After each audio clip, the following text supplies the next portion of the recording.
Welcome to the channel. I'm Tony the Technician. Today we're going to be going into the Gearwrench 120XP locking flex head ratchet. If you guys follow the channel, you guys might have saw I just did a video on this ratchet, but it was just a close-up look of it. Shared my thoughts of it with you guys. But in this video, I want to tear it down and really take a close look at it, the new one, compared to the old version. I've had the Gearwrench 120XP ratchets for almost 10 years. I have the non-flex head and the semi-locking flex head. This is the newer design, which they've reshaped the ratchet. They got the new logo. It's got a locking mechanism now, which they never offered the 120XP in a locking flex head before. So it is nice to see that. But there are pros and cons to it. So I'm going to share my thoughts of the new design versus the old design. And I really hope you guys enjoy. Hopefully this video helps you guys decide if this is a ratchet that you guys would be interested in. I will have both the old version and the new version linked down in the description for you guys if you guys are interested. But if you guys enjoyed today's video, please make sure to smash that thumbs up. If you guys have any questions, comments, concerns, please feel free to drop a comment down below. I'll do my best to answer it for you guys. If you guys would like to see a video comparison of either one of these ratchets compared to any of my other ratchets, close to 50 ratchets, I'd be happy to do so. But other than that, if you guys haven't subscribed, make sure to subscribe. Let's go ahead and take a look at these two ratchets. So today we're going to be going into a comparison of the old generation 120XP semi-locking flex head to the new generation 120XP locking flex head. So I've had the non-flex head and the semi-locking flex head for almost 10 years, and they're some of my favorite ratchets. The 120XP is a 60-tooth main gear design with dual pulls that alternate, creating 120 positions, and I find them to have very low back drag, a nice low arc swing, and they're very smooth. Those are just some of the things that I like about it. I like this semi-locking ratchet. I have many different ratchets, close to 50 ratchets of different flex head designs, whether that be locking, semi-locking, or free floating. And this is one of my favorite semi-locking just because the positions are very sturdy and there's very little play. I mean, there's almost zero play on that. And it's a pretty firm. It takes a pretty good amount of pressure to move to that next position. It's not all floppy or anything like that. Like, I like my Tekton ratchets, but the pressure that it takes on the first generation of their semi-locking flex heads was very little, so you could shake them wherever you wanted. So I do like this design and what they've done. There you can see the 3-degree arc swing. So let's go ahead and go over some of the differences. The new generation is slightly longer, the bottom one being the new generation. It is slightly longer than the old generation for the flex head.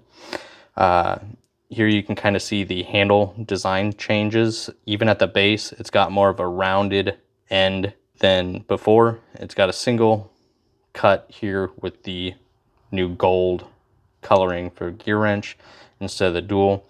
The base of the handle is a little bit larger, not just in length, but also in thickness, as well as the shaft that comes up to the flex head portion, where before it was just all round until you get to the flex portion.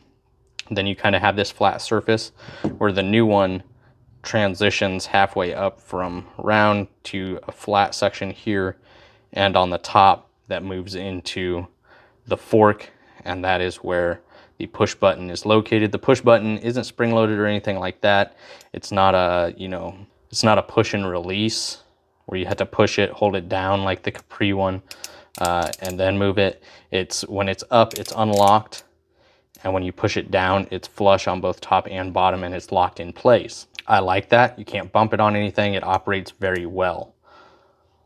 There are 9 different positions for this ratchet, but one thing I will say is it doesn't lock in the 90, and when you try to go the 90 on both sides, the spring-loaded detent here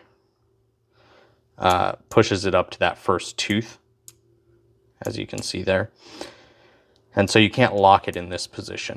You can lock it in that first position with a little bit of angle there. Not a big deal, just something that I noticed. One thing I will say is they could have either used slightly larger teeth on the head or slightly tighter cuts in the detent plate in order to create a more solid lock. So not that there's any issues, it works just fine, but there is quite a bit of play in the head of this ratchet. It doesn't matter what position you put it in. There's a lot of play. You can see it there. Once it's pushed all the way forward, push all the way back, it's not going anywhere. I mean, it's locked in place, but there is quite a bit of movement there. That's just something I noticed right when I got it. It's a completely new design all around. The handle's different, the length's slightly different, the fork is a little bit larger. The handle overall on the new design is larger than the previous generation, or the semi-locking flex head, but that's perfectly fine. It feels very sturdy, feels very strong, feels good in the hand. But they did remove a lot when it came to the head portion for those tight areas. So it does stay flush almost all the way. There's a little bit of taper here. It gets maybe a little bit wider up here. But I mean, for the most part, it stays pretty straight through here. So it's a very slim design, whereas the old one has more of the pear shape, teardrop shape. So it's, you know, quite a bit wider and then tapers down into the fork. So I do like this new head design. It's something that really caught my eye when they first released it. The other thing that I noticed when it comes to the head, not just is the head smaller on the new generation, but the reverse switch, they changed designs, not a big deal. They are both recessed, but the new generation does look like it sticks up a little bit more than the previous generation.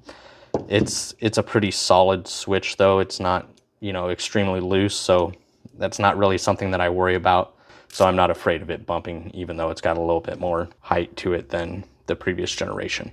You can see they use the new logo over versus the old. Overall, I really like the new design. Like I said, these are some of my favorite ratchets. I have Snap-on, I have Matco, I have Silver Eagle, I have Carlisle. I mean, I have probably 10 to 15 different brand ratchets. And these Gearwrench ones, I have their 90 tooth, I have their 84 tooth. Enjoy those as well, but I just gravitate towards these. I like the 120XP design, and I think they've done a good job here. The other thing with the head, before we get into measurements, is they switched all of their ratchets before, used the snap ring style backing plate, which I find tends to let more dirt and debris into the ratchet, or lets it in more quickly than a sealed head with the Torx fasteners. So I do like that they switched to this design versus the snap ring design. So just getting into some of the measurements, the width of the old generation at its widest point, just over 1 inch. The new one is quite a bit slimmer. So roughly 787 thousandths of an inch, 786 thousandths of an inch. So quite a bit slimmer than the previous generation or the semi-locking flex head. The thickness for the semi-locking flex head is 419 thousandths of an inch. The new locking flex head comes in at 398 thousandths of an inch, so quite a bit thinner there as well. Not nearly as much as the width that was cut down, but still quite a bit thinner. Not really going to go over the length difference as far as the head. You can see there the old head design is quite a bit longer. So definitely some big changes that they've done all around. Handle, mechanism here, and the head design. So let's go ahead and get both of these opened up and take a look and see what the differences are, if there are any, besides the backing plate, where this one uses a snap ring and this one uses a T8 Torx. So before we tear them apart, let's just quickly look at the backing plate. Here is the old semi-locking flex head. The backing plate, very, very thin, using the snap ring style retaining clip. Looking in the ratchet before we pull the main gear out, you can see it is lubricated. It does need cleaned. It's probably been about 8 months since I've cleaned it. It already looks like there is quite a big difference in the size of the main gear and the pulls. Now, the new generation is lubricated. Looking at the backing plate here, it's a little bit thicker. It's on the thinner side for this style of backing plate. When you look at others with Torx screws, it is a little bit thinner, but it's thicker than what was on there previously. And it is lubricated with a light oil. And the screws do have blue Loctite on them, but I can already tell immediately that with the slimmed head design, the components are more compact as well. So let's go ahead and get these main gears pulled out and take a closer look at them. There you can see the dual alternating teeth or pawls. Get one out of the old and one out of the new. I'm going to say they both roughly have 10 teeth on them. It's just the new one is quite a bit more compact. Same design though. Nothing has changed as far as design or shape of the pawls. And they both have the dual pawls, being the 120XP obviously. It just simply drops in there. Let's go ahead and take a look at the main gears. So besides this one being pretty greasy, it does have a rubber seal right down here on the outer ring of the main gear, where this one, it is much less material, but there is still an O-ring there. So overall, it's basically they've just shrunken or made the internals more compact. The back of both look nice and smooth. You can see a little bit of difference here though. The base of the drive on here kind of has this base plate. I don't know what you want to call this, but this one, it basically just goes from the drive into the main gear, where this one's got this a little bit thicker plate here. And that probably just has to do with depth of the backing plate and depth of the ratchet. Really, it may beef up and strengthen the 1/4-inch drive from snapping. That tends to be the weak point of ratchets nowadays, not necessarily internals. They're all very strong. As far as durability, I think these are going to hold up well. I've had these almost 10 years and I've used and abused these, and they've worked really, really well. I like what they've done here, but let me just quickly reassemble these and then I'll share my thoughts. So here they are reassembled. Old one, new one. This one, I feel like resistance about the same. This one's a little bit louder just because this one's got a little bit more grease lubricant on it than this one that has a light machine oil. What do I like about the old one? I like the 120XP overall. I like the design. Nothing wrong with it. I like the sturdy positions for a semi-locking flex head. I wish they would have offered it in a locking flex head a long time ago. I've never thought of this as a big ratchet. They're still very compact, very easy to get in tight situations. By no means are these a thick ratchet. These have just been trimmed down even more. So let's go over the pros and cons. Pros, I like that they switched to a sealed head with the backing plate with the Torx on the drive side. I like that they finally installed a locking mechanism, and I like this locking mechanism and how it operates. I like how they beefed up the handle. It is very comfortable while still keeping the head very compact. Once again, it's the 120XP, so I really like that. Once again, that's personal preference, but the reverse switch, I wish it was as low profile as this one, but once again, not a deal breaker whatsoever. Operates very nicely, and I don't think that's going to be a hindrance. Some of the cons to this is just the slop in this. It doesn't matter where you place it. The locking mechanism works great. No issue there. And once it's locked in, I'm not afraid of it slipping to the next one or having an issue with that. But I just believe that when it's in a lock position, it should not have this much movement. This is a semi-locking flex head, and there's almost no movement there. This is locked. And I just don't think there should be that much movement. The other thing, which isn't a huge deal, not a deal breaker or anything, but one thing that I did notice is socket retention. With this one, I don't know if it's just the pressure of the ball detent, but it does require more pressure to put the socket on and take it off of this.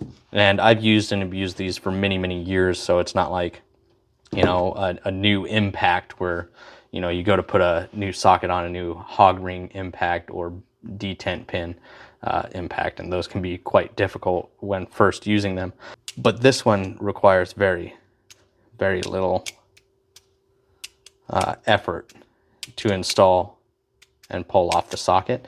Now, it's not so loose that you're gonna lose the socket or anything like that, so I don't think that's an issue.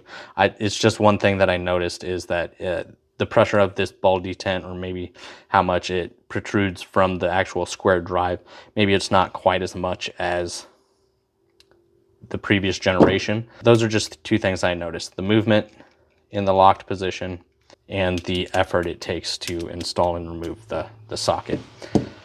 Overall, I think they've done an absolutely amazing job on this. I love the compact size. I love the overall design that they did.